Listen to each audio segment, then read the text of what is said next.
सबसे पहले मैं गुरु जी के चरण कमलों में कोटि कोटि प्रणाम करती हूँ और गुरु जी की प्यारी संगत को जय गुरु जी बोलती हूँ। और सबसे पहले गुरु जी को लाखों लाखों शुक्राना करती हूँ कि उन्होंने मुझे इस प्लेटफॉर्म पे आके सत्संग शेयर करने का ये मौका दिया है, बहुत ही अच्छा मौका दिया है।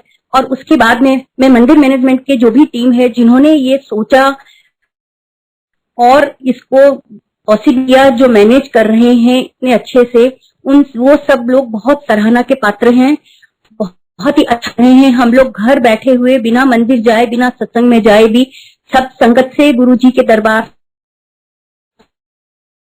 से जुड़े हुए हैं, ऐसा लगता नहीं है। बहुत ही अच्छा कहा है सबने, थैंक यू सो मच उसके लिए। संगत जी, हम लोग आपस में बात करते हैं तो बोलते हैं कि हम इस डेट से गुरु जी से जुड़े, इस दिन से जुड़े, उससे जुड़े, लेकिन हमारा और गुरु जी का जन्मों जन्मों का रिश्ता है। ये तो सिर्फ एक डेट होती है और हमारी लाइफ तो एग्जाम्पल है। हमें तो गुरु जी तब से हमारी बाह पकड़ी हुई है जब हम उनको जानते नहीं थे, उनके बारे में कुछ भी पता नहीं था कि हम गुरु पास जाएंगे। लेकिन कुछ सर्कमस्टांस बने, जब गुरु जी को अपने से जोड़ना था, अपने पास बुलाना था, तो मैं गुरु जी से जुड़े, उसके फिजिकली जुड़े हम, उसके पहले से आपको बताती हूँ। मेरे हस्बैंड पावर ग्रिड में काम करते थे और उनका रिहान में पोस्टिंग था। ये 99 की जनवरी की बात है। तो वहां पे हुआ सर में किसी चीज से थोड़ी सी चोट आई। मैं आपको बीच में टोक रहा हूँ। आपकी आवाज वॉइस कट रही है, तो प्लीज आप थोड़ा चेक कर लीजिए। आप वाईफाई के पास आ जाए, नेटवर्क के देख लीजिए।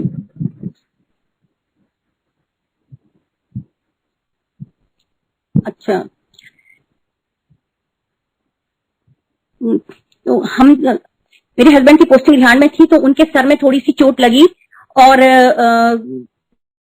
अंदर, बाहर से कुछ नहीं हुआ, सर के अंदर ब्लीडिंग हो गई, उससे ब्लड का क्लॉट हो गया और वो 2 महीने तक चलता रहा। वो दिल नहीं आ पाए और समहाउ ये गुरुजी की ही प्लानिंग थी कि जब वो किसी ऑफिस के काम से दिल्ली आए और उसी दिन हमने डॉक्टर को दिखाया, तो सिचुएशन इतनी खराब थी कि उसी दिन डॉक्टर ने एमआरआई वर्क करके बोला कि आपको आज ही अभी एडमिट हो जाइए, आज ही ऑपरेशन करना पड़ सकता है।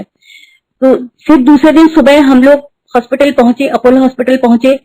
सो my husband collapse on the gate of Apollo hospital और डॉक्टर को पहले दिन दिखाया था। उन्होंने वहां पे इमरजेंसी में जो ड्यूटी डॉक्टर थे उनको सारे इंस्ट्रक्शंस दे रखे थे कि ऐसे ऐसे जब भी वो आ जाए तो मुझे फोन कर दीजिएगा, ओटी तैयार रखिएगा। तो वहां जाते ही डॉक्टर ने ओटी में शिफ्ट कर दिया, डॉक्टर भी आ गए थे और ऑपरेशन भी कर दिया। तो आप देखिए, हम लोग अगर कई दिन की प्लानिंग करके भी ऐसी प्लानिंग नहीं कर सकते हैं, जो गुरुजी ने इतनी तुरंत फुरत में ऐसा किया कि जैसे सब कुछ हमारे लिए तैयार ही था।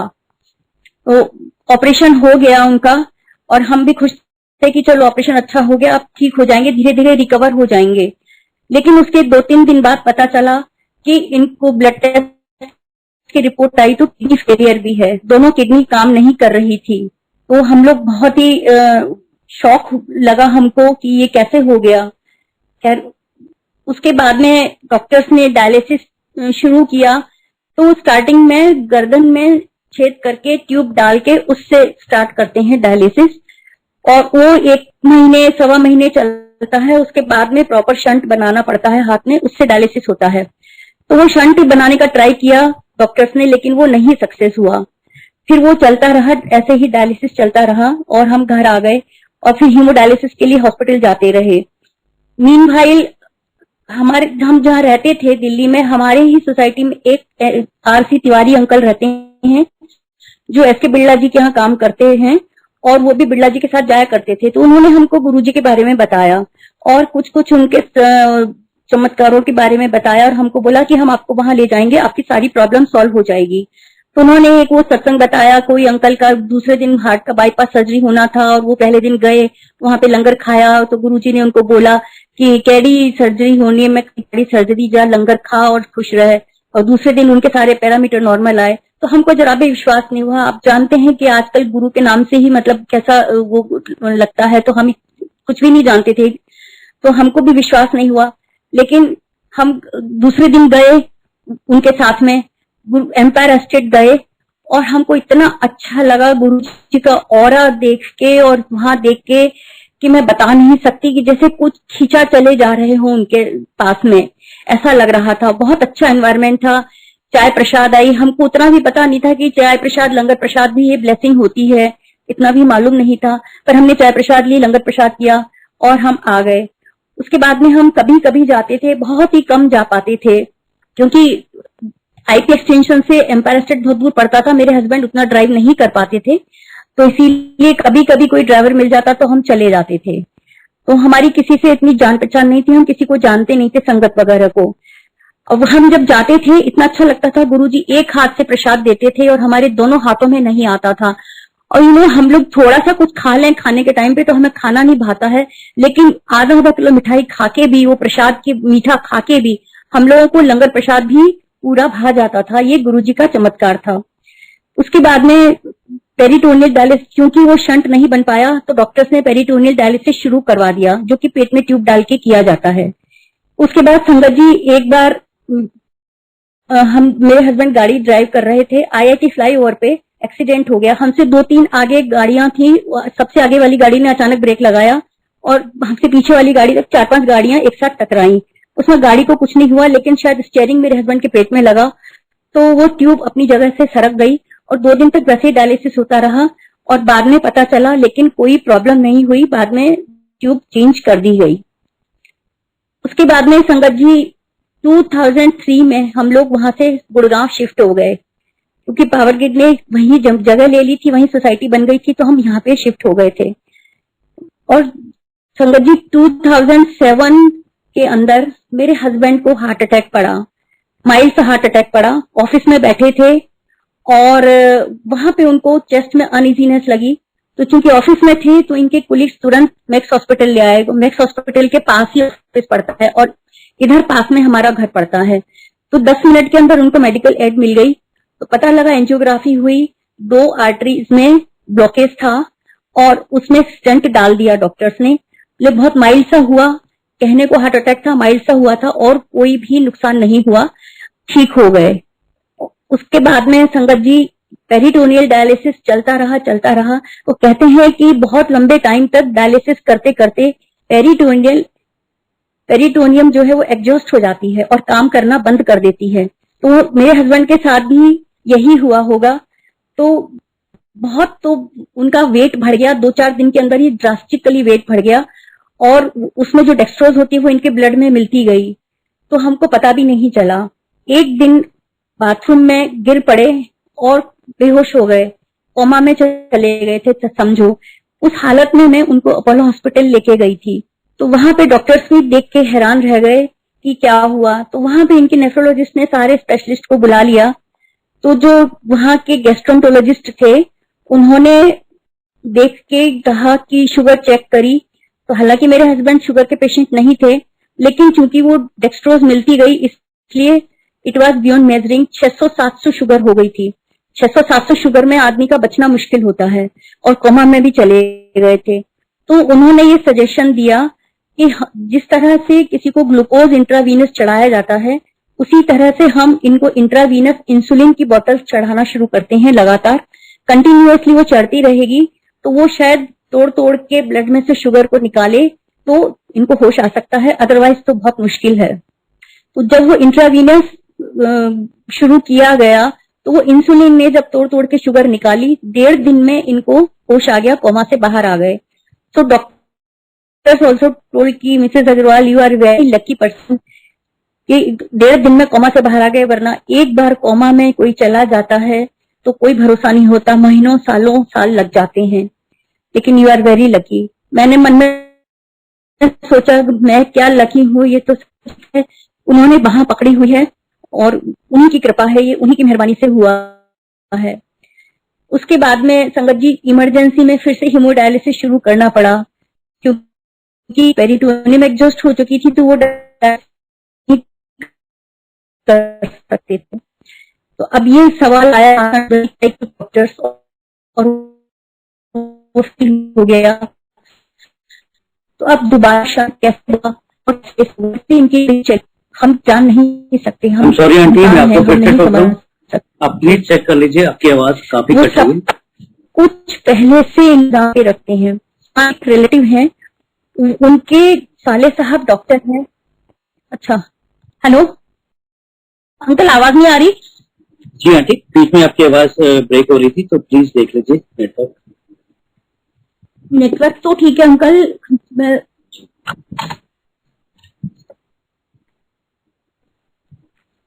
मैं या तो वाईफाई के पास चली जाती हूँ। जी जी बिल्कुल।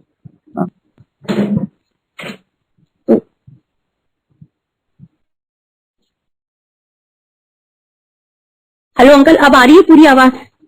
जी आंटी ठीक है। हाँ ठीक है।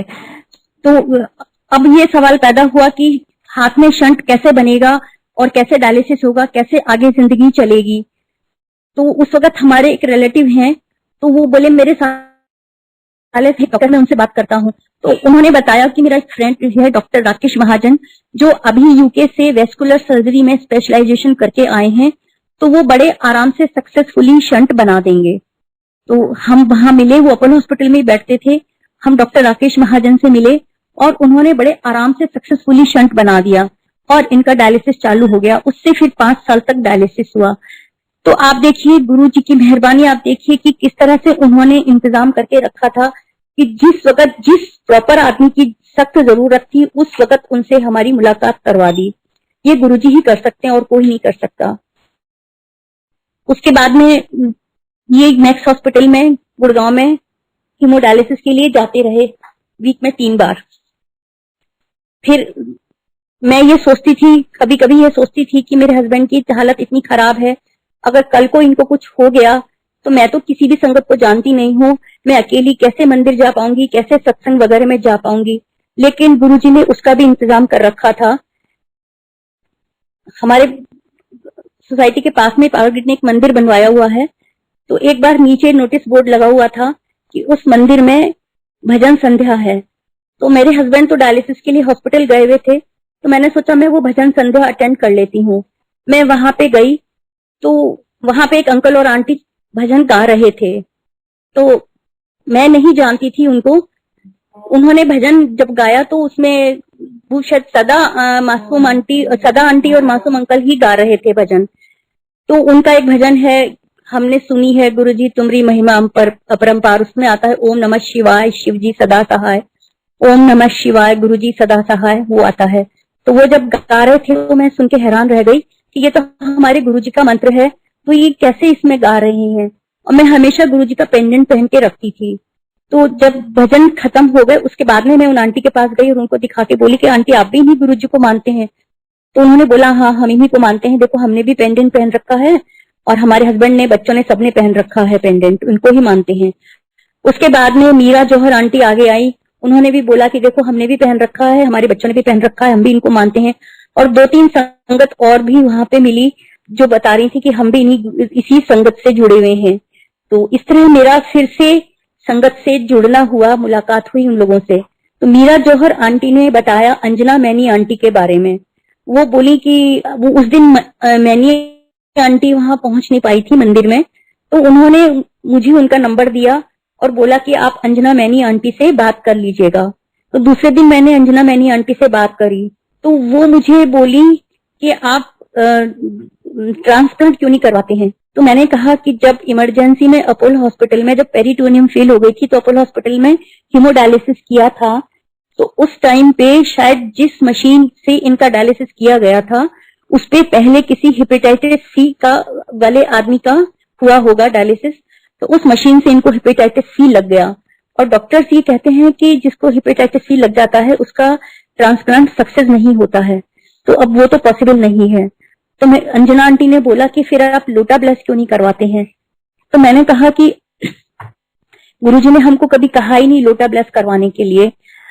हम देखते थे कभी जब जाते थे एम्पायर एस्टेट और बड़े मंदिर जाते थे तो देखते थे कभी कभी लोग लोटा लेके आते थे ब्लेस करवाने के लिए और गुरुजी उनको ब्लेस करके देते थे। पर ये सुना हुआ था कि जब तक गुरुजी खुद नहीं कहते तब तक नहीं ले जाना चाहिए। हमको कभी गुरुजी ने कहा नहीं और अब गुरुजी है नहीं चोले में, तो हम कैसे ब्लेस करवाएं। तब अंजना आंटी ने बोला कि हम आपको ब्लेस करवा के देंगे, हम मंदिर लेके चलेंगे और हम ब्लेस करवा के देंगे। फिर अंजना आंटी ने लोटा ब्लेस करवा के दिया। उस लोटे से आगे 5 साल और जिंदगी चली मेरे हस्बैंड की। तो आप ये देखिए कि गुरुजी कैसे कैसे आगे से आगे हर चीज का इंतजाम करते हैं। सर्कमस्टांसेस ऐसी होती रही कि हर पल ऐसा लगता था कि अब अंत होने वाला है, लेकिन गुरुजी बाह पकड़ के उस भंवर से हमेशा निकाल लेते थे। उसके बाद और हमको तो हम इतना कम जा पाते थे, हमको तो ये भी नहीं पता चला कि कब 2006 में गुरुजी ने सत्संग शुरू करवाया गुड़गांव में, सबको इकट्ठा किया। 2007 में उन्होंने चोला भी छोड़ दिया, उसका भी हमको बाद में पता चला, हमको वो भी नहीं मालूम चला। फिर हीमोडायलिसिस चलता रहा, स्मूथली सब लाइफ चल रही थी। उसके बाद में संगत जी 2009 में मेरे हस्बैंड को ब्रेन स्ट्रोक पड़ा।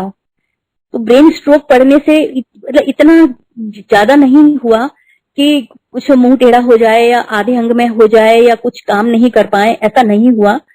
बस इनको इतना फर्क पड़ा कि राइट हैंड साइड में उंगलियों से थोड़ा कम काम ले पाते थे, सिग्नेचर करने में दिक्कत होती थी और बटन वगैरह नहीं लगा पाते थे। तो वो किसी तरह मैनेज कर लिया, डॉक्टर को दिखाया, मेडिसिन वगैरह ली, लेकिन न तो बेड रिडन हुए न हॉस्पिटल में एडमिट होना पड़ा एक दिन के लिए भी।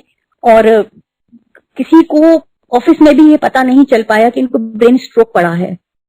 इतना मतलब आप देखिए, कर्म कटवाने के लिए गुरुजी ने इतनी बड़ी बड़ी बीमारियां दी, लेकिन इस तरह संभाल के रखा जैसे माँ अपने बच्चे को गोदी में उठा के रखती है।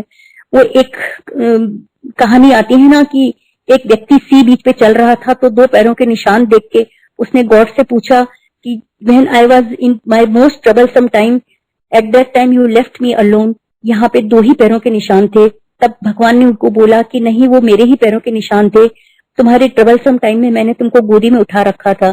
संगत जी, हम तो जब से गुरु जी से को देखा भी नहीं, उसके पहले से लेके आज तक गुरु जी ने हमको गोदी में ही उठा के रखा हुआ है। अदरवाइज तो हमारी जर्नी पता नहीं क्या होता, हम सोच के भी रूह कांप जाती है। उसके बाद में संगत जी 2010 में शिलोंग में पावर ग्रिड की मीटिंग हुई, मैनेजमेंट कमेटी की मीटिंग थी, तो उस टूर में हम लोगों का भी जाना हुआ। तो गुवाहाटी तक फ्लाइट जाती है, गुवाहाटी से शिलोंग 5 घंटे की बाई रोड जर्नी है। तो हम गए, मीटिंग खत्म हो गई, पावर ग्रिड के सारे ऑफिसर्स थे।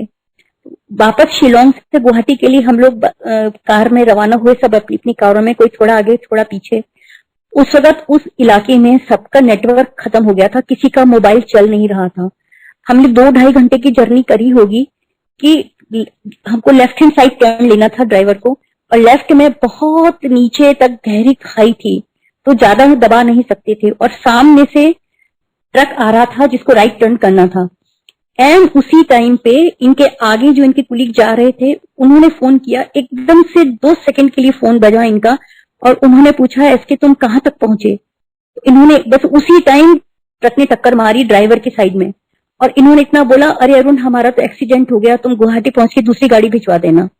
और उसी क्षण वो नेटवर्क खत्म हो गया, मोबाइल बंद हो गए, जैसे वो मैसेज सुनवाने के लिए ही गुरुजी ने नेटवर्क चालू किया हो उस टाइम पे, और वो चले गए। उसके बाद में हम लोग वहां पे गाड़ी तो चल नहीं रही थी, बंद हो गई थी।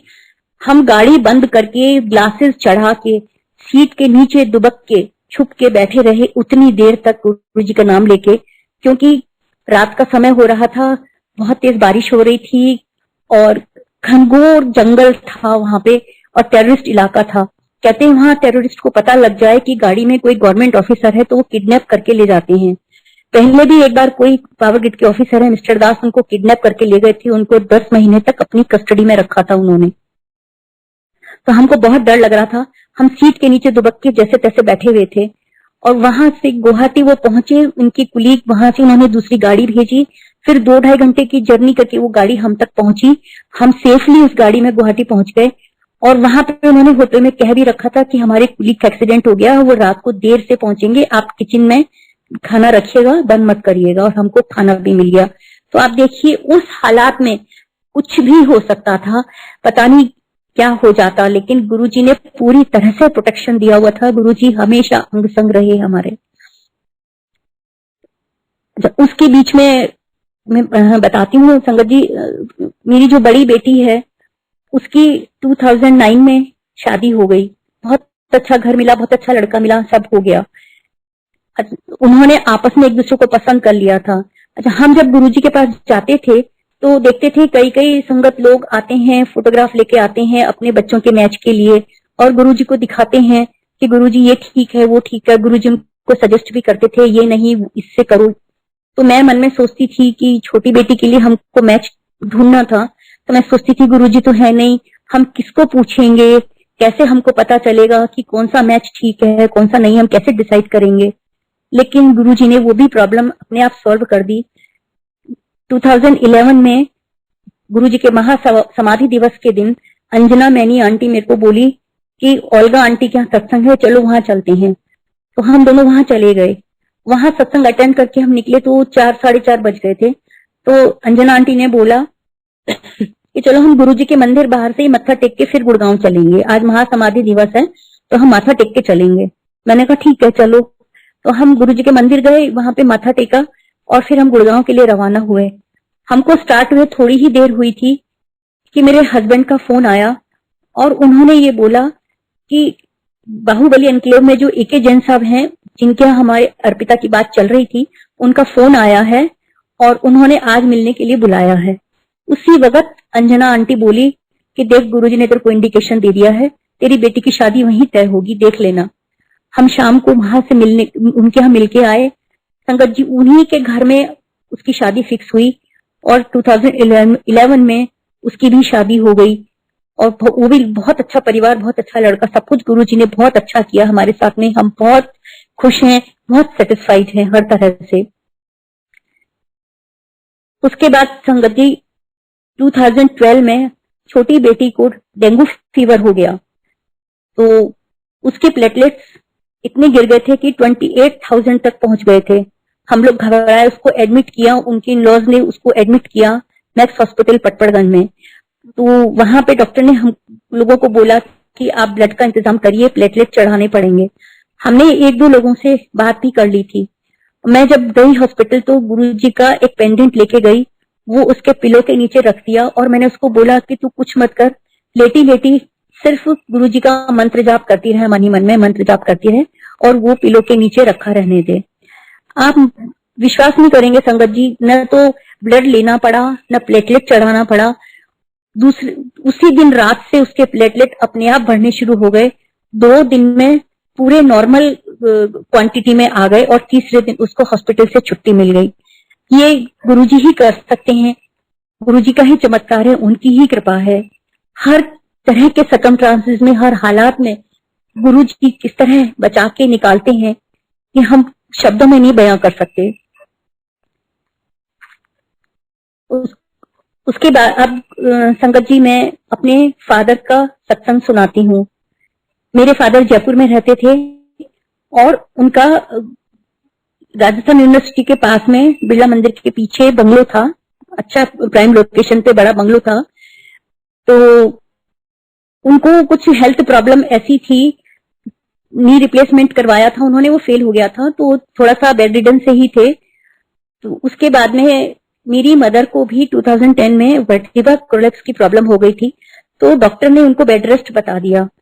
तो हम उनको गुड़गांव ले आए थे। तो यहाँ पे उन्होंने बेड रेस्ट किया और 2 महीने रहे तो उनको अच्छा लगा, ठीक हुआ, तो वापस जयपुर चले गए। लेकिन वहां जाके उनकी फिर तबीयत खराब हो गई। देन अप्रैल 2011 में मेरे हस्बैंड ने उनको फाइनली गुड़गांव शिफ्ट कर लिया।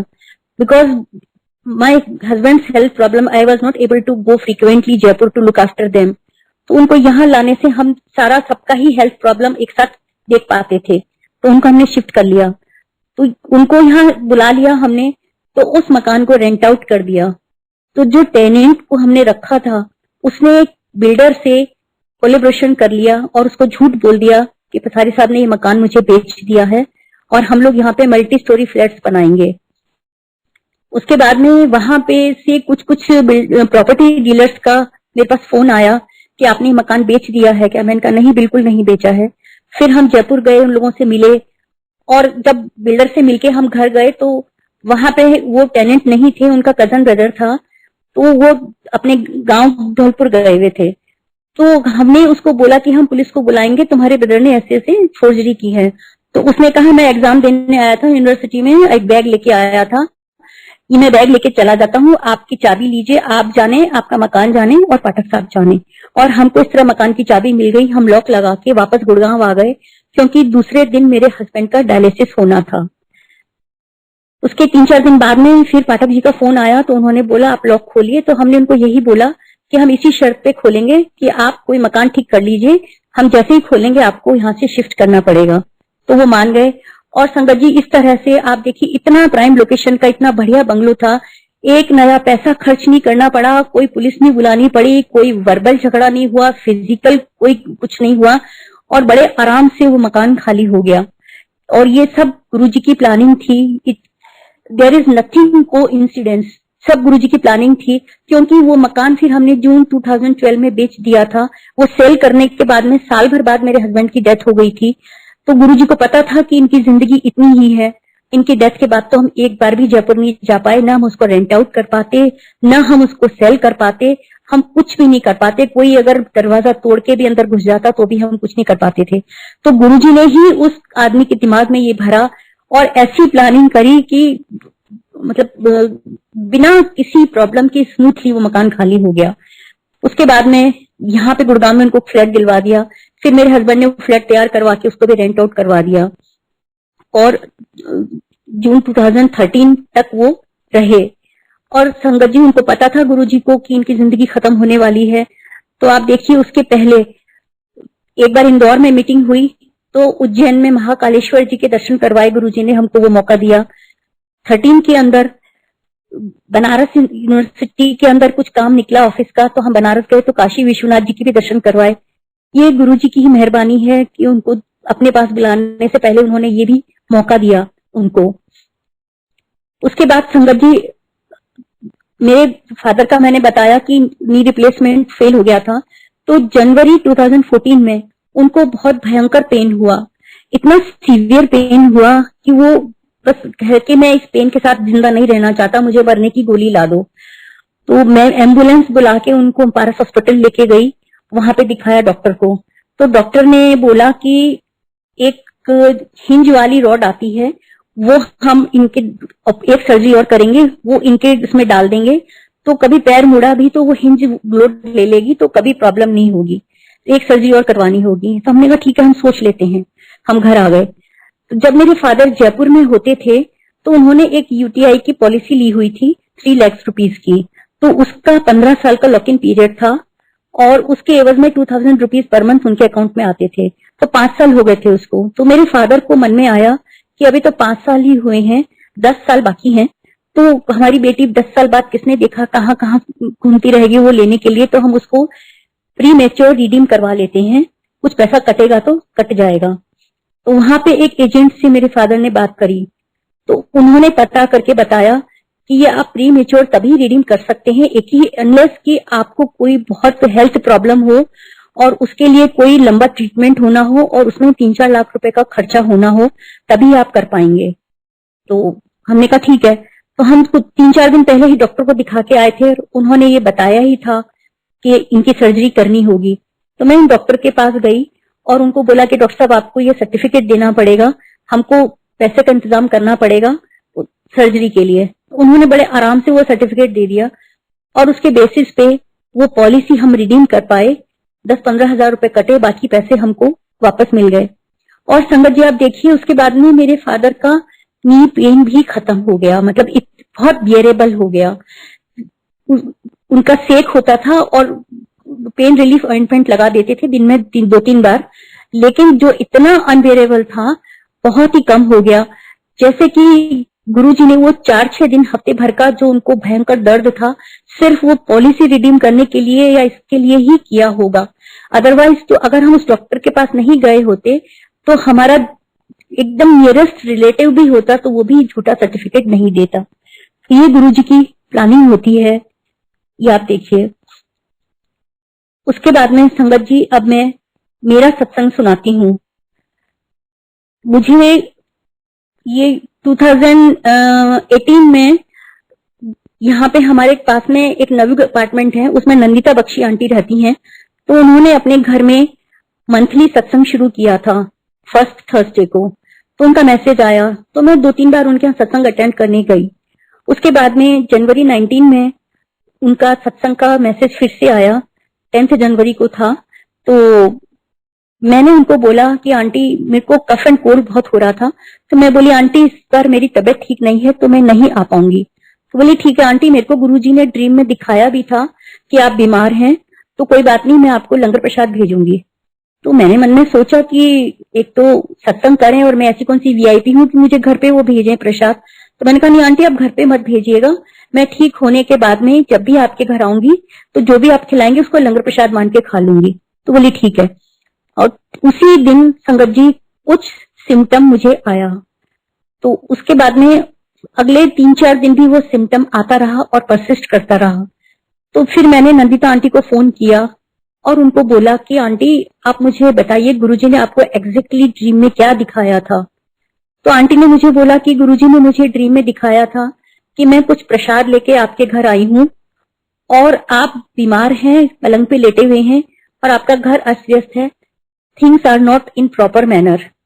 तो मैंने कहा आंटी मैंने इसलिए फोन किया कि मुझे उसी दिन से ये एक सिम्टम आया जो अभी भी परसिस्ट कर रहा है। तो बोली कि आंटी आप कुछ मत बोलिए, मैं कुछ फल और जल प्रसाद मंत्र बोल के आपको गुरुजी की ब्लेसिंग से करके आपको लाके दूंगी, आप वो ले लीजिएगा। नंदिता आंटी आई, कुछ फल और जल प्रसाद की बोतल लेके आई और बोली कि ये आप जल पीते रहिए और ये फल आप खा लीजिएगा, ये गुरुजी की ब्लेसिंग है। तो आप देखिए संगत जी, हम सोचते हैं कि हम नहीं जा पाते हैं या गुरुजी हमको भूल गए, हम भले ही भूल जाएं, गुरुजी हमको नहीं भूलते हैं। कैसे कैसे गुरुजी ने उनको ड्रीम दिखाया और किस तरह कनेक्ट किया, किस तरह से। उसके बाद में गुरुजी 6 फरवरी को मेरी सर्जरी होनी थी। डॉक्टर ने हॉस्पिटल में मुझे ओटी में शिफ्ट कर लिया था, लेकिन सर्जरी करने के जस्ट पहले उनके दिमाग में आया कि पहले हमको बायोप्सी कर लेनी चाहिए। तो उन्होंने बायोप्सी का सैंपल भेज दिया। 4-5 दिन बाद में सैंपल की रिपोर्ट आई तो इट वाज मैलिग्नेंट। तो उसके बाद में 15 फरवरी को मेरी सर्जरी हो गई और वो जो सर्जरी में जो निकला था उसका भी सैंपल बायोप्सी के लिए भेजा गया। उसकी रिपोर्ट आई, वो रिपोर्ट हमने 4-5 डॉक्टर्स को दिखाई। एवरीबडी टोल्ड, हर बड़े हॉस्पिटल में दिखाई, एवरी डॉक्टर टोल्ड कि there is no need of chemotherapy at all, because आपको बहुत स्टार्टिंग में पता चल गया, केवल रेडिएशन का कोर्स लेना होगा, उसी की जरूरत है। तो आप देखिए संगत जी, गुरुजी ने कर्म कटवाने के लिए इतनी बड़ी बीमारी का नाम दिया और किस तरह उसमें से भी मेरे को बचा के निकाल लिया गुरुजी ने, कि आप सोच लीजिए। मेरा रेडिएशन भी अच्छा, उसके बाद में 15 फरवरी को सर्जरी हुई, उसके 10 दिन बाद ऐसा हुआ मेरे रूम में थोड़ा सा पानी गिरा हुआ था, मुझे पता नहीं था और मेरा पैर स्लिप हो गया। मैं इतनी बुरी तरह गिरी थी कि मेरा राइट लेग तो मुड़ गया था और लेफ्ट लेग पूरा स्प्लिट हो गया था। थाई और हिप के बल में इतनी बुरी तरह जमीन पे गिरी थी कि मैं बता नहीं सकती। मेरे कमरे में गुरुजी का स्वरूप है, सिर्फ मेरे मुंह से इतना निकला, गुरुजी प्लीज कृपा कीजिए मेरे को फ्रैक्चर ना हुआ हो, अगर पैर में प्लास्टर चढ़ गया तो मैं कैसे हॉस्पिटल जाऊंगी, कैसे रेडिएशन का कोर्स हो पाएगा। एनीवेज आप देखिए, और 15-20 दिन तक मैं वो पोर्शन कहीं टच नहीं कर पाती थी, पलंग पे चेयर पे कहीं बैठ नहीं पाती थी, खड़े खड़े नहाती, खड़े खड़े खाना खाती, या तो खड़े रहूं या लेटी रहूं। इतनी बुरी तरह गिरने के बावजूद फ्रैक्चर तो दूर की बात है, गुरुजी ने हेयरलाइन क्रैक भी नहीं होने दिया। मैं हॉस्पिटल भी जाती रही, मेरा रेडिएशन भी होता रहा, मुझे कहीं कोई बाधा नहीं पड़ी ट्रीटमेंट के अंदर। और ये देखिए कि किसी को रेडिएशन भी लेते हैं, उस दौरान कोई कोई साइड इफेक्ट होते हैं। मुझे न कोई वॉमिट हुई, न कोई एपिटाइटिस लॉस हुआ, न वीकनेस लगी, न चक्कर आए, कुछ भी नहीं हुआ। मैं कार से उतर के पैदल नीचे डिपार्टमेंट में चली जाती थी और रेडिएशन के बाद में भी ऊपर पैदल ही आती थी कार में बैठने के लिए, और हंसते खेलते मेरा रेडिएशन का कोर्स पूरा हो गया, मुझे कोई प्रॉब्लम नहीं हुई। ये गुरुजी की कृपा है, इसके अलावा और कुछ नहीं है। उसके बाद में संगत जी मैं बताती हूँ लास्ट ईयर की बात। फरवरी 2020 में वहां नवयुग अपार्टमेंट में ही एक सरला आंटी रहती हैं, वो एवरी वेडनेसडे को अपने घर में सत्संग रखती हैं। मैं 1-2 बार उनके यहाँ भी गई, सत्संग के लिए गई थी। तो फरवरी 2020 में नंदिता आंटी का ही फोन आता है और वो मुझे कहती हैं कि आंटी, सरला आंटी का फोन आया है, उन्होंने मुझे बोला है कि आपको ये मैं बता दूं कि आज आप अपनी मम्मी को लेके आइएगा सत्संग में, ये गुरुजी ने कहा है। तो मेरी मम्मी को जैसे मैंने बताया वर्टिब्रा कोलेप्स की प्रॉब्लम हो गई थी, तो वो ज्यादा देर बैठ नहीं पाती हैं। दूसरा वो प्याज लहसुन भी नहीं छूती हैं, तो इसलिए वो घर में तो गुरुजी को मानती हैं पर सत्संग वगैरह में नहीं जाती हैं। तो जब गुरुजी का आदेश था तो मैं उनको लेके गई। वहां जाते ही सरला आंटी देख के बड़ी सरप्राइज हुई। आंटी मैं आज पहली बार आपकी मम्मी को देख रही हूँ, कभी मिली नहीं हूँ, मुझे ड्रीम में गुरुजी ने यही शक्ल दिखाई थी और इनको ही बुलाने के लिए बोला था। और दूसरी बात गुरुजी आप हैरानी की देखिए, नंदिता उनको सरला आंटी को पता भी नहीं था कि मेरी मम्मी प्याज लहसुन नहीं खाती हैं, बट उस दिन उनके लंगर प्रसाद में जरा भी प्याज लहसुन नहीं था। मेरी मम्मी ने आराम से लंगर प्रसाद भी खाया। अब मैं समझ पाती हूँ क्योंकि फरवरी के बाद मार्च से ही लॉकडाउन और कोरोना फैलना ये सब चालू हो गया था। तो मेरा मानना ये है कि गुरुजी ने उस दिन इतने उससे मैसेज देके मेरी मम्मी को बुलाया और लंगर प्रसाद खिला के उनको लाइफ एक्सचेंज का ब्लेसिंग दिया है, क्योंकि उनको पता था गुरुजी को कि ये दिन ऐसे आने वाले हैं कि सबको घर में बंद रहना पड़ेगा। अगर उस वक्त मेरी मम्मी को कुछ हो जाता तो मैं घर में एकदम अकेली रह जाती। आज मेरी मम्मी है मेरे साथ में और उनके पीछे एक पेशेंट केयर लड़की 24 आवर्स रहती है और एक लेडी और रहती है घर के काम में हेल्प करने के लिए, वो भी 24 आवर्स है। तो हम घर में 4 जने रहते हैं। लॉकडाउन का टाइम हंसते खेलते निकल गया, इतना 1.25 साल आराम से निकल गया, कोई लोनलीनेस फील नहीं हुई हमको घर में रह के भी। तो ये देखिए कि गुरुजी की कितनी बड़ी प्लानिंग है। गुरुजी इतनी एडवर्स सिचुएशन हमारी लाइफ में आई, लेकिन हर वक्त गुरुजी ने हमारी बाह पकड़ के हमको उस भंवर से निकाल दिया। वो कहते हैं अपने शब्द होता है ना, जे तू ना फड़दा साड़ी बाह असा रुड़ जाना सी, सानू किथे ना मिले दी था असा रुड़ जाना सी। संगत जी हमारी लाइफ तो बहुत सटीक एग्जाम्पल है इस चीज का। अगर उस टाइम गुरुजी अपने आप हमको बुलाते नहीं, अपने दर पे नहीं जगह देते हमको, हमारी नैया ऐसी थी कि उसमें छेद हो गया था और समुद्र का पानी उसमें भर रहा था, हमारी नाव तो डूबने ही वाली थी। लेकिन गुरुजी ने गृहस्थी की सारी जिम्मेदारियां पूरी करवाई, तब तक मेरे हस्बैंड को बनाए रखा और लास्ट मोमेंट तक वो फुल फ्लेज ऑफिस का काम करते थे। 2 दिन भी बेड पे रह के उन्होंने सेवा नहीं करवाई। उसके बाद में संगत जी मैं मेरी बड़े सन इन लॉ का आपको सत्संग सुनाती हूँ।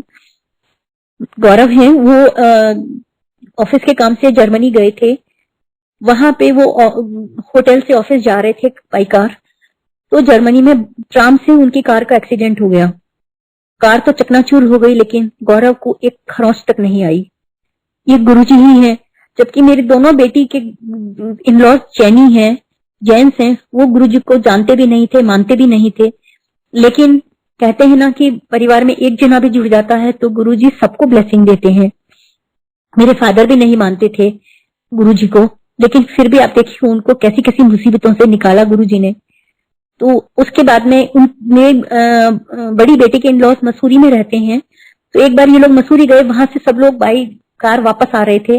बेटी, उनके हस्बैंड, उनका बच्चा, उनके पेरेंट्स, 5 लोग आ रहे थे।